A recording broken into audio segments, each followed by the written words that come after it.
اب آتے ہیں ہم جو جین منی لوکیش کی جو تقریر تھی، اور انہوں نے اپنی جہالت کا کس طریقے سے مسلمانوں کے اسٹیج کے اوپر اظہار کیا. اور میں آپ لوگوں کو بتا دوں کہ لوگ یہ کہتے ہیں کہ مسلمانوں میں ٹالرنس نہیں ہے. میں آپ کو یہ بتا دوں کہ لوگ یہ کہتے ہیں کہ مسلمانوں میں عدم برداشت ہے. آپ دیکھیں کہ دلی میں جہاں 10 لاکھ کا مجمع مسلمانوں کا ہے، اسٹیج کے اوپر مسلمانوں کی بڑی تعداد، چند دوسرے مذاہب کے رہنما بیٹھے ہوئے ہیں، اور سامنے لاکھوں کا سمندر ہے مسلمانوں کا. اور وہاں پر مسلمانوں کے اسٹیج پر ہی ایک شخص مسلمانوں کے سب سے بڑے لیڈر انڈیا میں حضرت مولانا سید ارشد مدنی کی شان میں توہین کر کے چلا جاتا ہے مائک کے اوپر. اور نہ صرف یہ کہ ان کی شان میں توہین کرتا ہے، بلکہ ان کی بتائی ہوئی باتوں کو وہ بکواس کہتا ہے، وہ فالتو کہتا ہے. وہ یہ کہتا ہے کہ، اور میں صرف الفاظ دہرا رہا ہوں، کہ جو آپ اللہ بنو اور آدم کی بات کر رہے ہیں یہ سب فالتو ہے. تو اس کے باوجود کوئی مسلمان کھڑا نہیں ہوا کہ جی آپ نے یہ حرکت کیسے کر دی. کچھ سامنے حاضرین میں کچھ لوگ کھڑے ہوئے، تو جلسے کے جو ذمہ داران تھے انہوں نے ان حاضرین کو بٹھایا اور ان کو کہا کہ یہ ہمارے مہمان ہیں اور یہ ان کا اپنا خیال ہے، اور ہم ان مہمان کا اکرام ہمارے اوپر ضروری ہے. تو جو لوگ مسلمانوں کے اوپر یہ الزام لگاتے ہیں کہ ان کے اندر ٹالرنس نہیں ہے، اس سے زیادہ ٹالرنس اور کیا ہوگی کہ آپ ہمارے مجمع میں آئیں، آپ ہمارے جلسے میں آئیں، اور سب سے بڑے رہنما کے خلاف آپ گفتگو کریں، اور ان کی بتائی ہوئی باتوں کو دلیل کی بنیاد پر نہیں بلکہ محض جذباتیت کی بنیاد پر آپ رد کر دیں. اور ان کی باتوں کو، جو کہ یعنی ایک مسلمان کے لیے سب سے بڑھ کر کیا چیز ہے؟ ایک مسلمان کے لیے سب سے بڑھ کر ہے اللہ تعالیٰ کی عبادت. اور آپ یہ کہیں کہ اللہ، آدم اور منو سب فالتو کی باتیں ہیں، اور کوئی آپ کا ہاتھ پکڑ کر آپ کو نہ نکالے، آپ خود ہی بائیکاٹ کر کے چلے جائیں. تو اس سے ثابت ہوتا ہے کہ جو ٹالرنس کا لیول مسلمانوں کے اندر ہے اس کا کوئی ثانی نہیں ہے. ٹالرنٹ اصل میں مسلمان ہیں، انٹالرنٹ دوسرے لوگ ہیں کہ جنہوں نے ملک کا یہ حشر کیا ہوا ہے. تو اب آپ کو میں ان کی لوکیش صاحب کی تقریر سنانا چاہوں گا، جین منی لوکیش کی. جی ہاں، سنائیے مولانا. مدنی صاحب کے نمنترن پر بھارتیہ سرور دھرم سنسد کے سبھی رہنما یہاں آئے اور بڑی پیار محبت کی بات ہمارے سوامی چدانند سرسوتی جی مہاراج نے کی، ایک ماحول بنایا. میں نے بھی اپنے وچار رکھے. سنیوجک گوسوامی سشیل جی مہاراج نے بڑی پیار محبت کی باتیں کی. ہمارے سکھ سماج سے پرمجیت سنگھ چنڈوک جی نے بڑی پیار محبت کی باتیں کی. کنتو اس کے بعد جو مدنی صاحب کا وکتویہ ہوا، ہم کوئی اس سے سہمت نہیں ہے. اور میں آپ سے نویدن کرنا چاہتا ہوں، ہمیں کیول جوڑنے کی بات اگر کرنی ہے پیار محبت کی کیجیے. یہ جو انہوں نے کہا کہ ہم اس سے سہمت نہیں ہیں، یہ سہمت کیوں نہیں ہے اور کیوں نہیں ہو سکتے، یہ میں حوالے کے ساتھ ابھی آپ کو ثابت کروں گا. جی آگے چلیں. یہ جتنی سنائی ہے اللہ منو یہ وہ، اس سے 4 گنا کہانی میں سنا سکتا ہوں. میں مدنی، آپ میرے پتا تلیہ ہیں، میں آپ کو دعوت دیتا ہوں ساسرات کے لیے. آپ دلی آئیے، آپ مجھے سہارنپور بلا لیں گے. انہوں نے جو کہا کہ انہوں نے جو کہانی سنائی ہے اس سے آگے بڑھ کر میں کہانی سنا سکتا ہوں. تو حضرت مولانا نے کیا سنایا ہے اور کیا نہیں سنایا اس کو آپ کہانی کہہ سکتے ہیں، لیکن ہم اس کو کہانی نہیں کہتے. اللہ سبحانہ و تعالیٰ کا وجود کہانی نہیں ہے بلکہ ایک ریالٹی ہے. ہاں، آپ یہ کہہ رہے ہیں کہ میں کہانی سنا سکتا ہوں، چونکہ آپ کا مذہب صرف کہانی اور قصوں کے اوپر ڈیپینڈ کرتا ہے. تو بھیا آپ تو کہانی ماسٹر ہیں، آپ کہانی نہیں سنائیں گے تو کون سنائے گا؟ چلیے آگے. پوراؤں گا اور آپ کو نویدن کرتا ہوں، جین دھرم کے 24ویں تیرتھنکر بھگوان مہاویر ہوئے، اور اس سے پہلے بھگوان 523ویں تھے. انہوں نے کہا ہے کہ آپ مجھے سہارنپور بلا لیں، یعنی دیوبند، اور یا مجھے دہلی بلا لیں گفتگو کرنے کے لیے. میں سوامی جی سے یہ کہنا چاہتا ہوں کہ دیوبند اور دہلی میں جانے میں 2-4 روپے کا خرچہ آ جائے گا. میں آپ کو فری کا ایک طریقہ بتاتا ہوں گفتگو کرنے کا.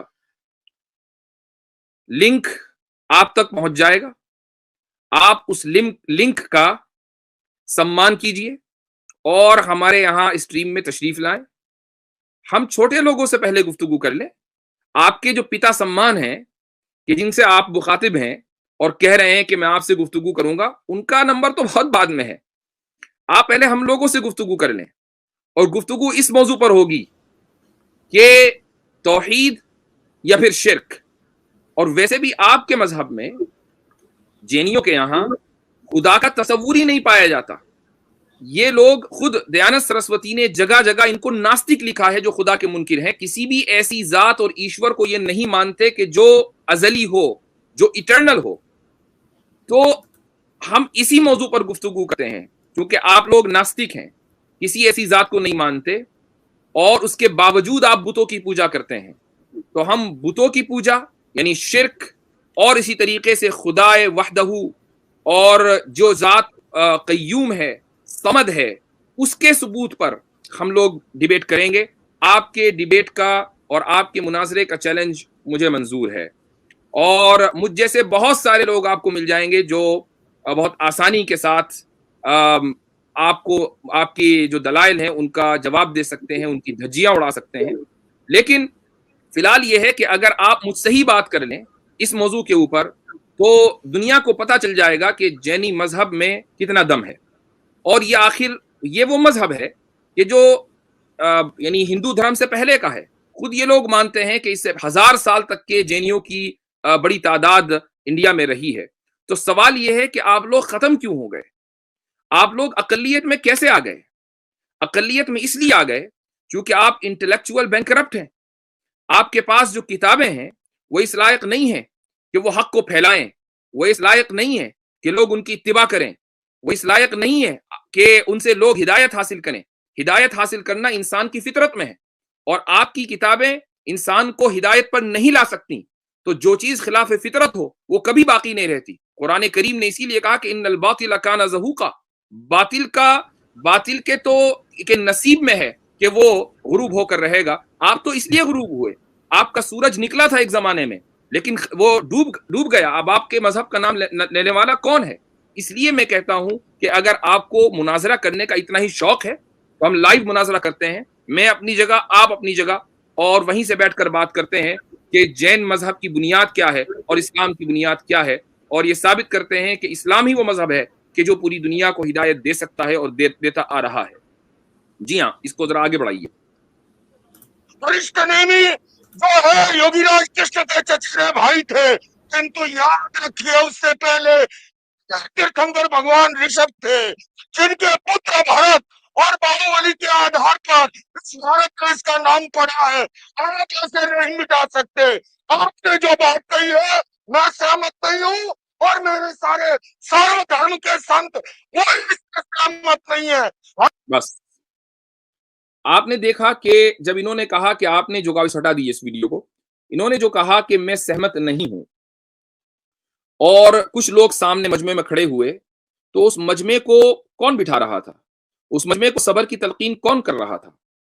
یہ آدمی تو اپنی جاہلانہ باتیں کہہ کر چلا گیا, لیکن جس وقت یہ مائک پکڑ کر آیا, اور میں یہ بھی بتا دوں کہ مائک پر جو نظامت کر رہے تھے ان کو یہ پتا نہیں تھا کہ ہوا کیا ہے. یہ ان کو باقاعدہ آئے ناظم جلسہ کو, جلسے کی نظامت کرنے والے کو ہٹایا اور خود مائک پکڑ کر کھڑے ہو گئے اور اپنا بھاشن شروع کر دیا. جب سامنے کچھ لوگوں کے اندر بے چینی ہوئی تو ان کو بٹھانے والے, ان کو صبر کی تلقین کرنے والے جلسے ہی کے آرگنائزر تھے مولانا سید محمود مدنی, جو جمعیت علماء ہند کی جو دوسری باڈی ہے اس کے صدر ہیں. تو مسلمانوں کے ٹالرنس کا جو لیول ہے وہ تو اس وقت جگ ظاہر ہے, ویڈیو میں نظر آ رہا ہے. اب میں نے ابھی ایک بات کہی تھی کہ انہوں نے جو مذمت کی یا تنقید کی ہے مولانا ارشد مدنی دامت برکاتہم کی ایک ایسی تقریر پر, تو یہ مذمت دراصل مولانا کی مذمت نہیں ہے, یہ مذمت تو ہندوازم کی مذمت ہے. اور جینیوں کو یہ چاہیے, بلکہ ہندوؤں کو یہ چاہیے کہ وہ جینیوں سے پوچھیں کہ بھائی جس منو کے کردار کی ہمارے یہاں وہ عظمت ہے کہ اپنیشد اور پرانوں میں منو کا تذکرہ ملتا ہے, تم نے اس منو کو فالتو کلفظ کیسے تم نے اس کے لیے استعمال کر دیا؟ تو مسلمان پہلے بعد میں پوچھیں گے, پہلے تو دراصل ہندوؤں کو پوچھنا چاہیے کہ یہ منو کی توہین کر کے کیسے وہاں سے چلا گیا یہ شخص. اچھا, یہ لوگ ان کے اپنے عقائد کیا ہیں اور یہ کیوں مجبور ہیں مذمت کرنے پر؟ اس کی وجہ یہ ہے کہ خود ان کی کتابوں میں دراصل اس چیز کی تلقین کی گئی ہے. ان کی کتاب پرکرن رتناکر, اور اس کا جو حوالہ ہے وہ ستیارتھ پرکاش میں ہی دیا گیا ہے. ستیارتھ پرکاش کے آپ صفحہ نمبر 416 پہ جائیں گے تو دیانت سرسوتی لکھتے ہیں کہ پہلے سوتر میں لکھا ہے کہ ہری ہر وغیرہ کا دھرم دنیا میں ادھار یعنی بہبودی کرنے والا نہیں ہے. کیا یہ تھوڑی مذمت ہے؟ یعنی یہ کہتے ہیں کہ کیا اس سے بڑھ کر کوئی دوسری مذمت ہو سکتی ہے کہ دوسرے دھرم کو یہ کہتے ہیں کہ یہ انسان کو کامیاب کرنے والا نہیں ہے. اچھا آگے وہ ایک عنوان باندھتے ہیں, وہ کہتے ہیں جینیوں کی تنگ خیالی, ان کا نیرو مائنڈنس. کہتے ہیں پرکرن رتناکر 6-2-6-11 اس میں لکھا ہوا ہے کہ مخالف مذہب اور مخالف سوتر کے دکھا دینے سے جو جنہت یعنی دیت راگ بیلوس تیرتھ تنکروں کی ہدایت کی حکم عدولی ہوتی ہے وہ دکھی ات یعنی پاپ ہے. جن ایشور یعنی جینیوں کے ایشور کے جن ایشور یعنی جینیوں کے ایشور کے فرمائے ہوئے سمیکتوں وغیرہ دھرم پر عمل کرنا بڑا مشکل ہے, اس لیے جس طریقے سے جن کی حکم عدولی نہ ہو ویسا ہی کرنا چاہیے. آگے دیانند سرسوتی نے ایک عنوان باندھا ہے جینیوں کا حسد اور تعصب. یہ بڑا زبردست اقتباس ہے. کہتے ہیں پرکرن رتناکر 2-6-18 اس میں لکھا ہے جس طرح زہریلے سانپ کی منی بھی قابل ترک ہے, اسی طرح جو جین مذہب میں نہیں وہ خواہ کتنا ہی بڑا دھارمک پنڈت ہو جینیوں کو اسے ترک کر دینا ہی واجب ہے. کیا مطلب؟ یعنی زہریلے سانپ کی منی جس طریقے سے قابل ترک ہے اور آپ اس کو ہاتھ نہیں لگاتے, آپ اس کو نہیں چھوتے, تو یہ کہتے ہیں جینی کہ جو دوسرے مذہب کے لوگ ہیں چاہے وہ کتنے ہی بڑے دھارمک پنڈت کیوں نہ ہو لیکن جینیوں کے لیے ضروری ہے کہ وہ ان کو ترک کر دیں. تو بھیا آپ اسٹیج پر آ کر یہ جو کہہ رہے ہیں کہ ہم تو سدبھاونا منچ پر آئے تھے, ہم بھائی چارگی کے لیے آئے تھے اور بڑا اچھا ماحول چل رہا تھا, آپ کی مذہب کی کتابوں کے اندر تو بڑا اچھا ماحول دیا گیا ہے. آپ دوسرے مذہب کے علماء کو کیا کہتے ہیں کہ وہ سانپ کی زہریلے سانپ کی منی سے بھی بدتر ہیں. یہ آپ کی مذہب کی کتابوں کے اندر لکھا ہوا ہے جینیوں کے یہاں. اور پھر آپ یہ کہتے ہیں کہ ہم بھائی چارہ پھیلاتے ہیں, آپ کہتے ہیں کہ ہم امن پھیلاتے ہیں. یہ کس طرح کا امن ہے؟ اگر آپ یہ کہتے ہیں کہ یہ اقتباسات غلط ہیں تو پھر آپ ان اقتباسات کا جواب دیجئے, اور جواب دینے کے لیے سب سے اچھا پلیٹ فارم یہی ہے, ہم آپ کو دعوت دیتے ہیں اور چیلنج آپ کی طرف سے آیا ہے مناظرے کا, تو انشاءاللہ ہم اس کا جواب دیں گے. آپ ان اقتباسات کی وضاحت کریں, آپ کی یہ کتابیں غلط ہیں, اگر غلط ہے تو ہم مان لیں گے, ہمیں ماننے میں کوئی مسئلہ نہیں ہے, اور اگر صحیح ہے تو اس کا پھر وہ معنی بیان کیجئے جو دنیا کے لیے قابل قبول ہو, اور اگر آپ وہ معنی بیان نہیں کر سکتے تو پھر آپ اس کو تسلیم کریں کہ آپ کا جو مذہب ہے وہ سدبھاونا پھیلانے کے لیے یا اسی طریقے سے لوگوں میں بھائی چارگی پھیلانے کے لیے نہیں ہے بلکہ وہ تو نفرتوں کا بیچ پیدا کرنے کے لیے ہے. تو یہ چند اقتباسات ان کے ہیں اور یہ آپ کے سامنے میں نے رکھ دیے ہیں. اب میں آج کی اس گفتگو کو آگے بڑھاؤں گا. میرے ساتھ آلریڈی بیک اسٹیج پر کچھ موقر مہمان ہیں اور اس کے بعد انشاءاللہ میں لنک عام کروں گا. تو لنک عام کرنے سے پہلے اور مہمانوں کو ایڈ کر لیتا ہوں اور پھر آپ سے بھی گفتگو کریں گے. ہمارا جو اصل موضوع تھا انسانیت کا جو راستہ ہے وہ صرف اسلام کا راستہ ہے, ہم اس پر بھی گفتگو کریں گے انشاءاللہ آپ حضرات کے ساتھ. اور باقی جو آج کا جو موضوع میں نے اٹھایا ہے اس پر آپ لوگ کچھ کہنا چاہتے ہیں تو انشاءاللہ اس پر بھی بات ہوگی.